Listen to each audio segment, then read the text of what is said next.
아무것도 염려하지 말고 다만 모든 일에 기도와 간구로 너희 구할 것을 감사함으로 하나님께 아뢰라. 그리하면 모든 지각에 뛰어난 하나님의 평강이 그리스도 예수 안에서 너희 마음과 생각을 지키시리라. 아멘. 하나님 보시기에 보배롭고 존귀한 자로 지명하여 불러주시고 복음을 몰라 고통받는 자들에게 그리스도로 답을 주는 영적 서밋으로 불러주심을 감사드립니다. 하나님을 만나는 유일한 길이 되시고 우리의 필요한 것을 채워주시고 인간의 능력으로 해결할 수 없는 마음의 상처를 치유하시며 인간을 멸망으로 몰고 가는 흑암 세력을 이기는 그리스도를 날마다 마음에 담고 묵상하게 하여 주옵소서. 아침에 일어나 가장 먼저 하는 일이 하나님을 깊이 생각하는 동북교의 청년들이 되게 하여 주옵소서. 지금 청년의 때에 말씀이 먼저 각인되게 하시고 기도로 하나님과 소통하여 뿌리 내리게 하시며 선을 행하되 낙심하지 말고 포기하지 아니하면 때가 되면 이루리라는 하나님의 말씀을 마음에 담게 하여 주옵소서. 저희 청년 시절에 가장 고민이 되는 취업, 힘겨운 직장 생활, 결혼, 이 모든 것은 하나님이 때가 되면 가장 좋은 곳으로 가장 완벽한 길로 인도해 주신다는 사실을 시간이 지나서가 아니라 지금 현재 내가 있는 현장에서 깨닫도록 늘 말씀을 가까이 하게 하여 주옵소서. 올 한 해는 원색 복음을 누리며 에덴의 성소, 배경, 방법을 깨닫고 응답을 받는 시간들로 채워주시길 간절히 소원합니다. 이제 하나님의 말씀을 듣습니다. 천군 천사를 보내주셔서 말씀을 방해하는 모든 흑암 세력을 꺾어주시고 말씀을 전하시는 박용훈 목사님께 성령의 충만함을 주셔서 이 말씀이 한 주를 살아가는 길잡이가 되게 하여 주옵소서. 예배의 시작과 끝을 주님께 맡기며 우리 주 예수 그리스도의 이름으로 기도합니다. 아멘.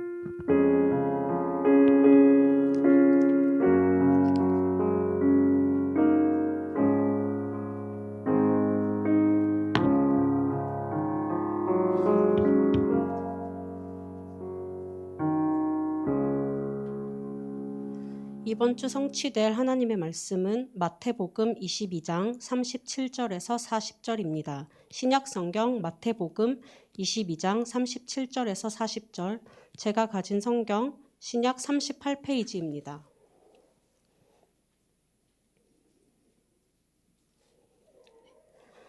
찾으셨으면 다 같이 합독하도록 하겠습니다.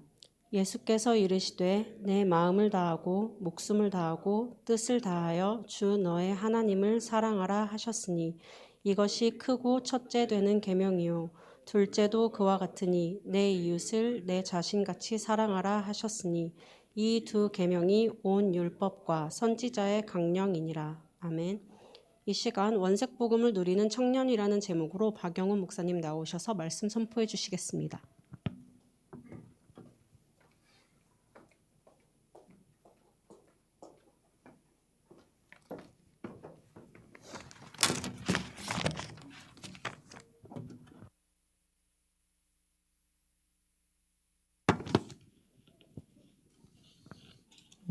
오늘 말씀 제목은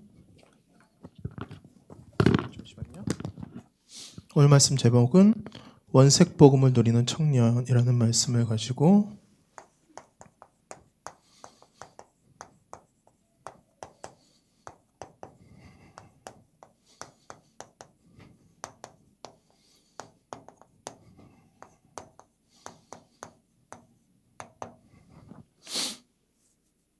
(37절에서 40절) 말씀입니다. 본문 보면서 조금 의아해하셨을 거예요. 원래 창세기 12장 1절에서 3절을 해야 되는데 제가 이번에 원단 메시지 계속 묵상하면서 들었던 생각이 우리가 회복해야 될 것, 우리가 근원적으로 누려야 될 것, 그리고 우리가 원색복음이라는 단어를 자꾸 쓰는데 그 원색복음이라는 그 은혜와 그 축복과 되어질 수밖에 없는 그 누림이 어디서 오느냐. 그래서 계속 고민하다 보니까 오늘 본문이 가장 적합한 말씀이라고 생각이 들었어요. 그래서 오늘 본문 말씀을 마태복음 22장 37절에서 40절로 잡도록 했습니다. 자, 서론입니다. 하나님 우리에게 새해에 우리에게 원단 메시지를 허락하셨습니다.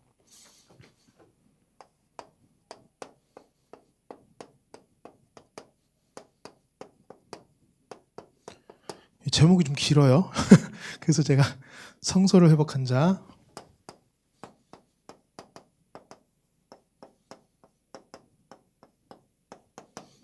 그리고 두 번째는 성소의 배경을 회복한 자.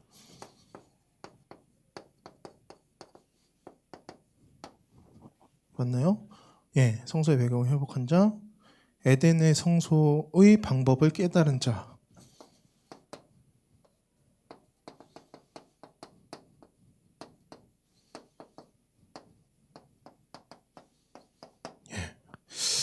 이 말씀들을 제목을 보시면 반복되는 내용이 있어요. 뭐냐면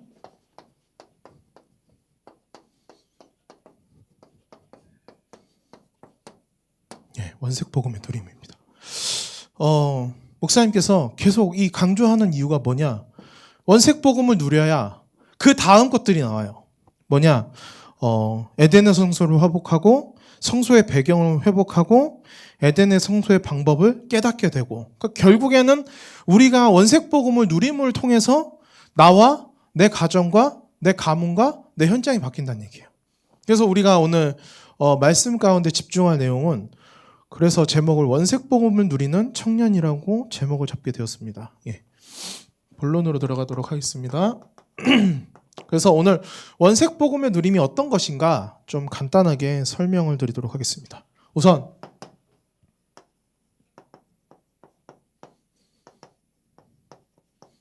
지금은 어떤 시대냐? 정체성 혼란의 시대예요. 예. 우선 하나님이 인간을 창조하셨는데 어떻게 창조하셨냐? 창세기 1장 26절에서 28절 말씀입니다. 제가 이제 메시지를 묵상하면서 보니까 26절을 왜 집어넣게 됐냐? 26절 읽어보시면 알게 돼요. 다스리는 존재로 그 목적이, 그 인간의 목적, 만들어진 목적이 이 세상을 다스리게 하기 위해서 만들어진 존재라고 26절에 정확하게 나와요. 그러고 나서 27절 하나님의 형상으로 만들어져요. 그러고 나서 28절 모든 것들을 누리고 정복할 수 있는 축복으로 얘기해 주세요. 그러니까 처음부터 우리가 무엇 때문에 창조되었냐, 무엇 때문에 만들어졌냐, 이 세상을 다스리는 존재로 만들어진 거예요. 근데 인간이 하나님을 떠남을 통해서 이 모든 축복을 잃어버리는 거예요. 두 번째,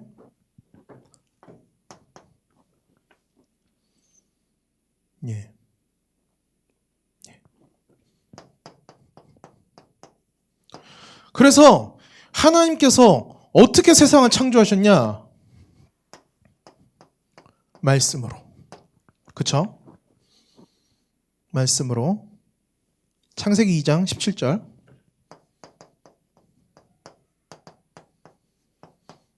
그쵸? 선악과 언약을 주십니다. 말씀으로. 그 다음에 두 번째로 생명으로.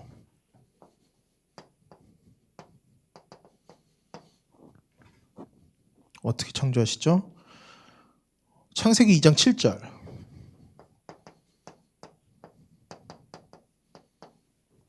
창세기 2장 7절. 여호와 하나님이 땅의 흙으로 사람을 지으고 생기를 그 코에 불어넣으셨대요. 그래서 어떻게 돼요? 생명이 되죠. 살아있는 사람. 생명. 창세기 1장 3절. 빛이 있으라 하며 빛이 있었고. 그리고 4절에 뭐라고 하죠? 빛과 어둠을 나누셨어요. 그렇죠? 예. 그래서 우리에게 어마어마한 이 축복들을 주셨는데 그 인간이 정체성을 상실해요. 창세기 3장 1절에서 6절. 하나님 떠나게 되죠. 이걸 다른 얘기로 하면 하나님의 말씀을 떠난 거예요. 하나님의 말씀과 상관없는 인간이 돼버린 거예요. 그리고 요한복음 1장 9절에서 10절.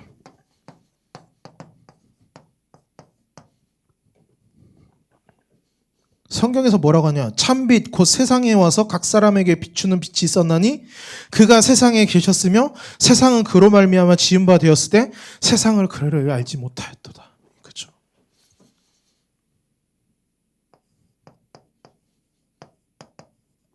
하나님 모르고 살아가는, 그게 원죄잖아요. 하나님 모르고 살아가는 거. 그렇죠? 그리고 창세기 2장 17절. 말씀대로 됐죠. 정령 죽게 됐어요.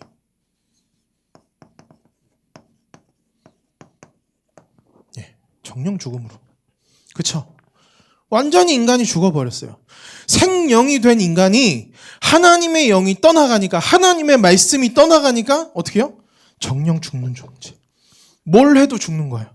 창세기 3장 후반부에 보면 땅이 엉겅퀴에 가시를 내고 종일토록 일을 해도 그 소산이 나에게 주어지지 않고 어마어마한 저주를 받게 돼요, 인간이. 그런 인간에게 누가 오시냐?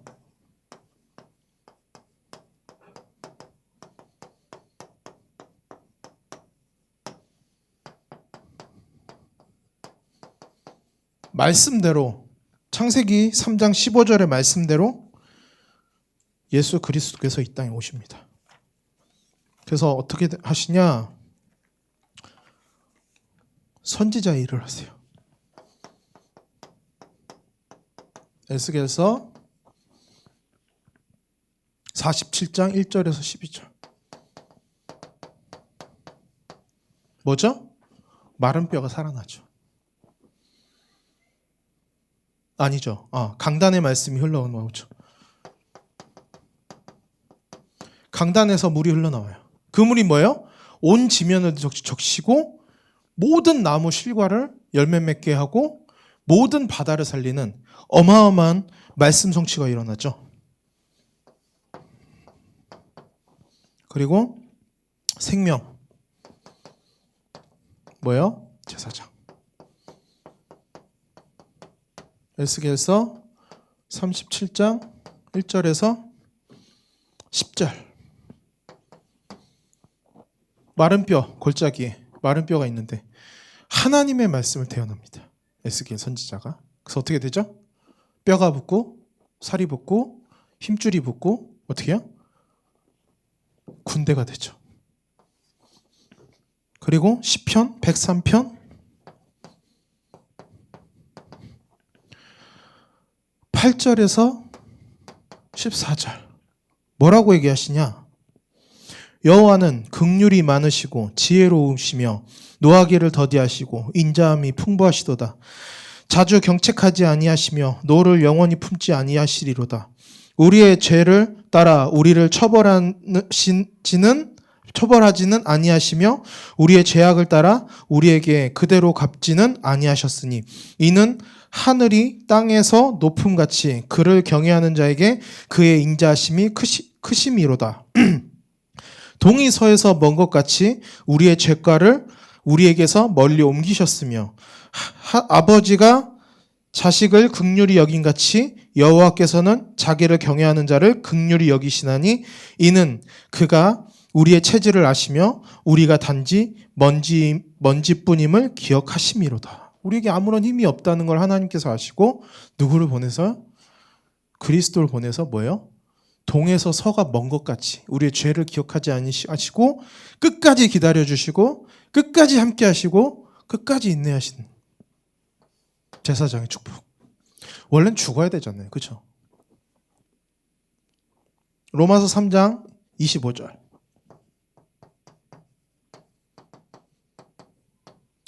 로마서 3장 25절에 뭐라고 얘기하냐? 이 예수를 하나님이 그의 피로 믿음으로 말미암는 화목제물로 세우셨으니 이는 하나님께서 길이 참으시는 중에 전에 지은 죄를 관가하심으로 자기의 의로우심을 나타내려 하심이니. 그렇죠? 우리의 모든 죄를 완전히 끝내셨어요. 하나도 남김없이. 김동호 목사님 뭐라고 하시죠? 요한복음 19장 30절. 다 이루셨어요. 뭐 하나 남김없이 다 이루셨어요. 근데 뭐예요? 우린 자꾸 뭐가 부족하다고 생각해요.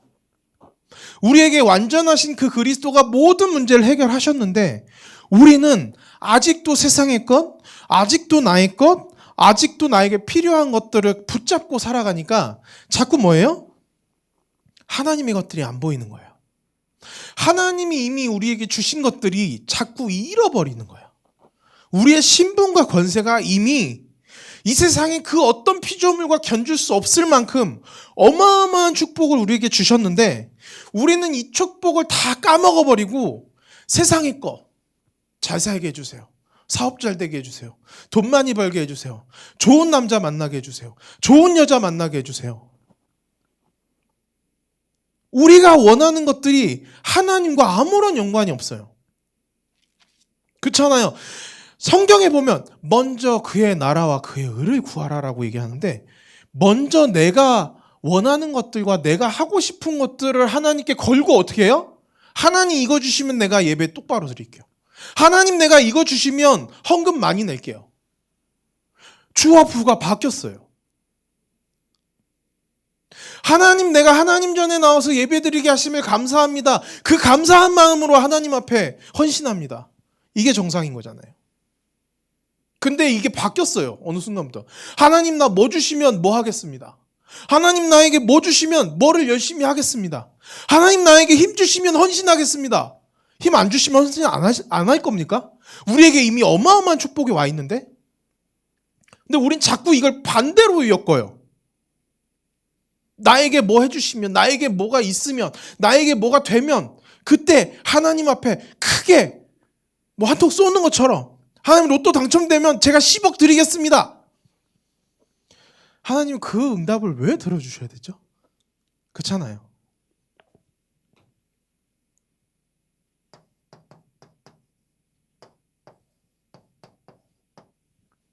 빛으로 오셨어요. 이 세상의 빛으로. 이 어둠으로 가득 차서 어디로 가야 될지, 무엇을 해야 될지, 어떻게 살아야 될지 모르는 사람들에게 하나님께서 뭐예요? 이사야서 60장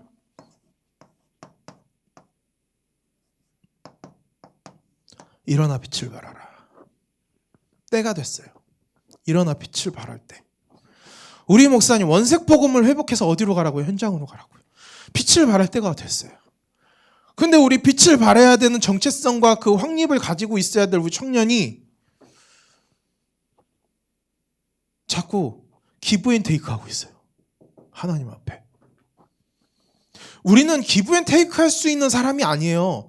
우리는 이미 십자가의 그 보혈의 피로 완전히 빚진 자들이에요. 근데 거기다 대고 뭐예요? 딜 거는 거예요, 이제. 하나님 나 구원시켜줬으면 책임져야죠. 예, 책임주셔야 되는 건 맞아요. 하지만 우리가 무엇부터 바라봐야 되냐는 거예요. 어떤 것부터 붙잡아야 되냐는 거예요.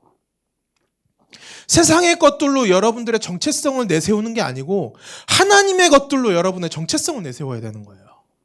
여러분은 빛이라니까요. 소금이라니까요. 그런데 자꾸 사단은 이것들을 망각하게 만들어요. 그래서 어떻게 해요? 세상의 것들이 부족해서 내가 이 일을 못하는 것처럼, 세상의 것들이 나에게 채워지지 않아서 내가 은혜를 못 받는 것처럼. 진짜 그렇습니까? 아니잖아요.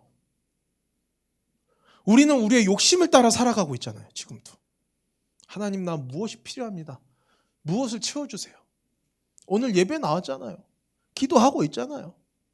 그리고 뭔 일 생기면 어떻게 돼요? 내가 이번 주에 헌금을 좀 안 냈더니 이런 일이 벌어지고. 이 수준에서 생각을 하니까 여러분은 한번 곰곰이 한번 생각해 보세요. 이 생각으로 세상을 살릴 수 있겠습니까?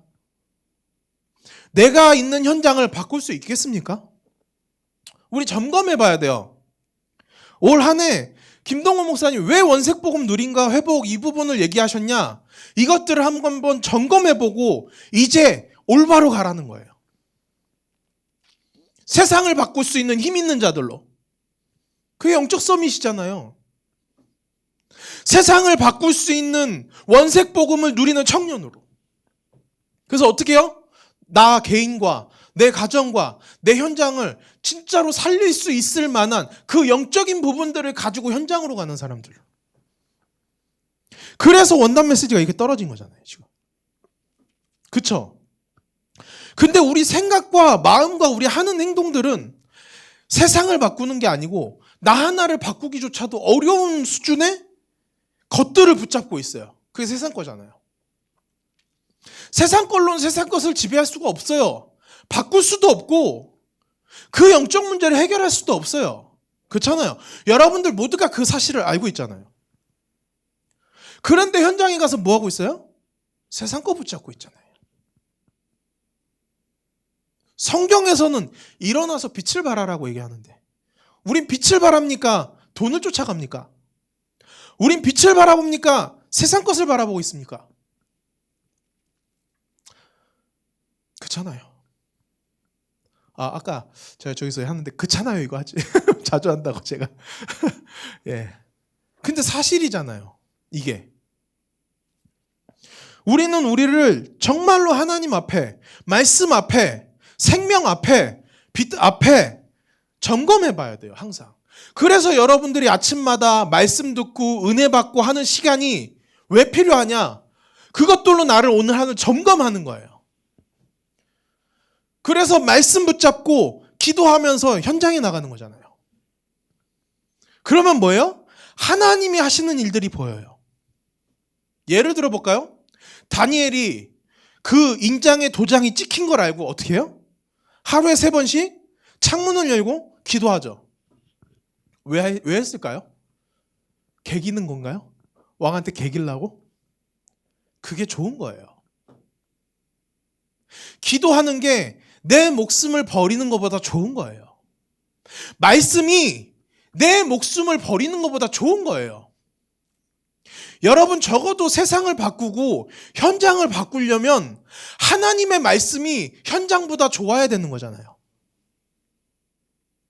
여러분들이 현장을 바꾸고 그 모든 현장에서 하나님 나라가 임하고 하나님께서 원하시는 시간표대로 가고 싶으면 갈 수 있는 그 힘이 어디서 나오겠냐고요. 좋은 거예요. 예배 나오는 게 좋은 거예요. 말씀 듣는 게 좋은 거예요. 들으면 들을수록 힘이 되잖아요. 위로가 되잖아요. 근데 뭐예요? 이것보다 더 좋은 것들이 너무 많은 거예요. 나한테서.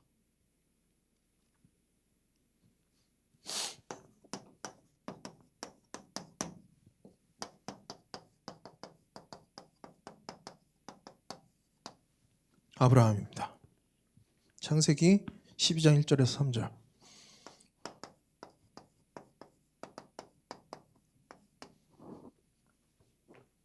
순종하잖아요. 성경에 보면 하나님 왜 가야 됩니까? 어떻게 가야 됩니까? 1절 물어보는 내용이 없어요. 가라. 네. 다 버리고 가잖아요. 뭡니까? 하나님의 말씀 믿어지는 거예요. 하나님의 말씀이 깨달아지는 거예요. 그러지 않고서는 어떻게 합니까? 이게 말이 안 되잖아요. 왜 가는지 뭐 때문에 가는지도 모르는데 어떻게 가냐고요. 그 길을. 죽을 길인지 살 길인지도 모르는데 뭐예요? 그게 믿음이에요. 오늘 본문처럼 믿음은 바라는 것들의 실상이요 보이지 않는 것들의 증거니 선진들이 이로써 증거를 얻은 일은 뭐예요? 아닌 것 같은데 모든 믿음, 말씀으로 이 세상이 창조됐어요. 그래서 믿음이 없이는 세상을 바꿀 수가 없어요. 왜요? 믿음으로 나아가야 되는 세상이기 때문에. 그렇죠?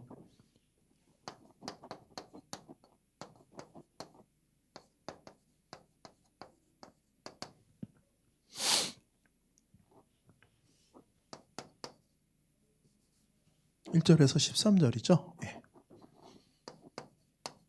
아브라함이 이삭을 하나님께 바칩니다. 근데 어떻게 바칩니까? 이거 하면 이삭이 복음에 뿌리 내릴 거야 하고 바칩니까? 아니잖아요. 우린 항상 뭘 이렇게 하잖아요. 하나님 내가 이걸 하면 이렇게 오겠지. 이렇게 하면 이렇게 되겠지 라고 생각하고 하잖아요. 근데 오늘 본문 봐보세요. 이삭이 왜 그리스도가 뿌리 내려집니까? 아버지의 조건 없는 하나님에 대한 순종. 절대적인 순종. 왜요? 자기를 아는 거예요. 내가 어떻게 하나님 앞에 쓰임받고 하나님이 나를 어떻게 인도하실지 알고 있는 거예요, 이미. 그러니까 할 수 있는 거잖아요. 인신제사, 이 당시엔 엄청나게 큰 죄였어요. 근데 하나님이 아브라함한테 그걸 요구하시는 거예요, 지금. 말도 안 되는 거를. 그럼 우리 뭐라고 합니까? 하나님 이거 말이 안 되잖아요. 어떻게 사람을 제물로 바칩니까? 하나님이 그러시면 됩니까? 라고 얘기하겠죠. 근데 아브라함 한마디도 안 해요. 그냥 갖다 바치는 거예요. 히브리서 11장이 뭐라고요? 하나님이 다시 살리실 줄 믿고 바친다고 얘기하잖아요. 그러니까 이삭이 어떻게 됩니까? 그 아버지를 보고 믿을 수밖에 없는 거예요. 그렇잖아요. 아, 저게 아버지의 믿음이구나. 일평생 그 믿음 가지고 살아가잖아요. 100배의 축복. 눈 하나 깜짝 안 해요. 그거 왔다고 기뻐하고 좋아하고 즐거워하고 뺏겨서 가슴 아파하고 그러지 않아요. 샘의 근원 찾아놓고 뺏기잖아요. 눈 하나 깜짝 안 해요. 다른 거 파요. 왜요? 이미 봤거든요. 하나님이 나를 어떻게 축복하시는지, 하나님이 나를 어떻게 이끌어가시는지 봐서 그렇게 간 거예요. 못 보고서 어떻게 그렇게 합니까? 싸워야지. 이거 내 건데 내 걸 어떻게 남에게 줍니까? 아무 조건 없이 되는 거예요, 그게.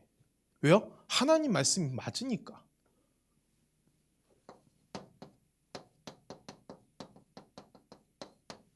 야곱입니다. 28장 10절에서 19절.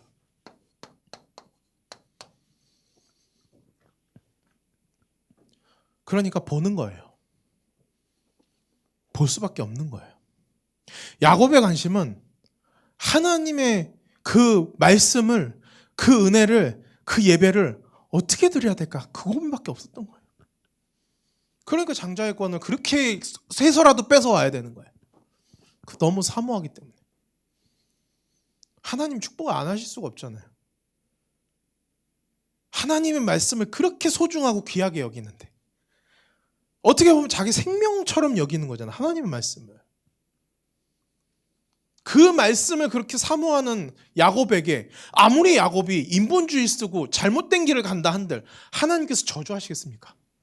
그 중심을 아시는데 축복하실 수밖에 없잖아요.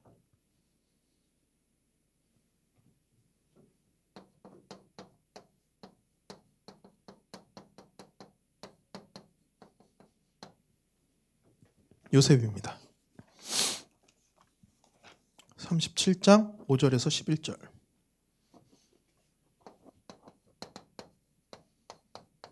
제가 한때는 요셉 보면서 무슨 생각을 했냐면 에이, 그래도 낙심했을 거야.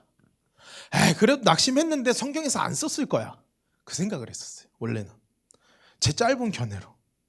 근데 성경은 여러분들 잘 보시면 틀리면 틀리다, 사람을 죽였으면 죽였다, 저주 받았으면 받았다라고 나와요. 그건 무슨 말이에요? 요셉은 단 한 번도 하나님 앞에 원망하거나 불평한 적이 없다는 얘기예요. 이 얘기는 성경 그대로. 왜 그랬을까요? 알고 있는 거예요. 적어도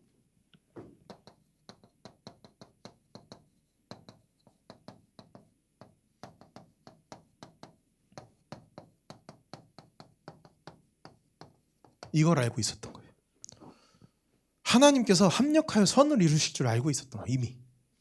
내가 아무리 감옥에 가고 노예로 팔려가고 죽을 고비가 와도 그거는 하나님께서 원하시는 합력하여 하나님께서 원하시는 선을 이루시기 위한 일이라는 걸 요셉은 이미 알고 있었어요.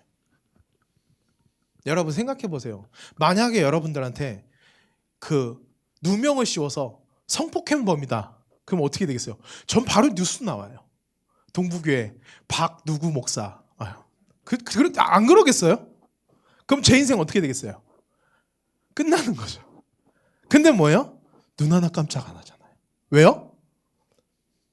이미 그러니까 하나님의 말씀이 그냥 믿어지는 수준이 아니고 들리고 보이고 체험되어지고 그것이 너무 사실화돼서 꿈을 꾸잖아요. 그렇잖아요.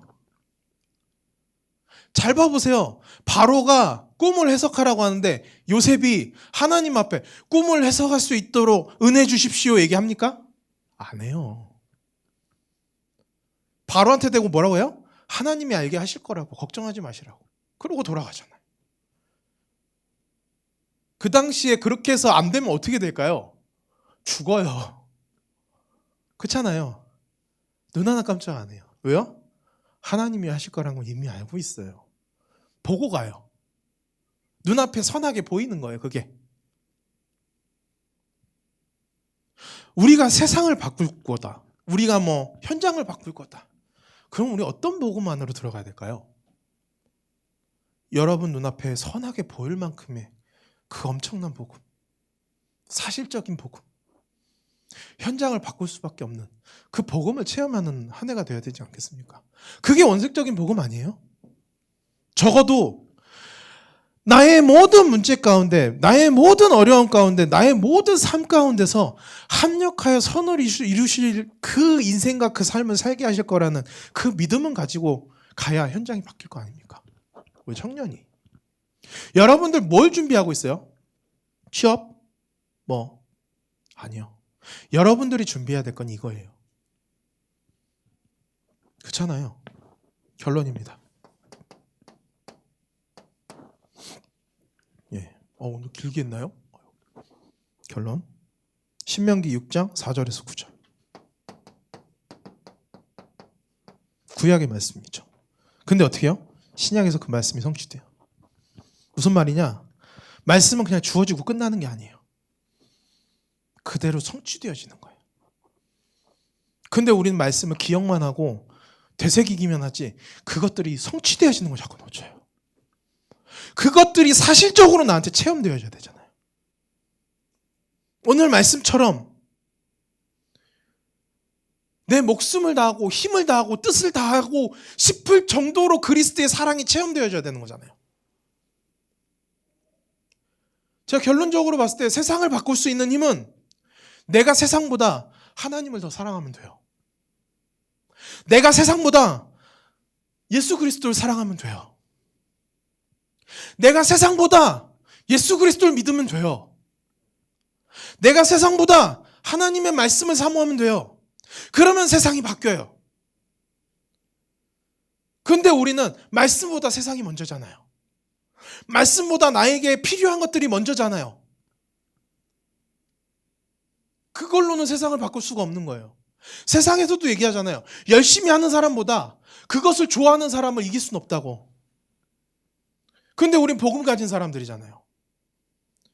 그 어떠한 세상의 기준들보다 말씀이 우선시되고 말씀 때문에 살아가고 말씀 때문에 심장이 뛰고